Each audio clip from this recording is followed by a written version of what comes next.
In January 2026, Uganda went silent.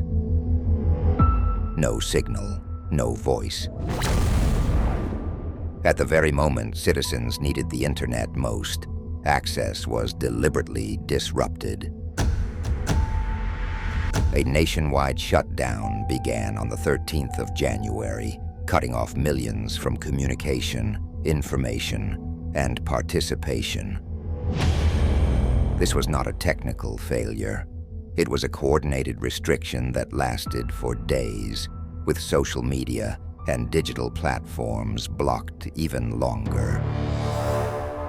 The consequences were immediate and severe. Journalists could not report. Citizens could not share information.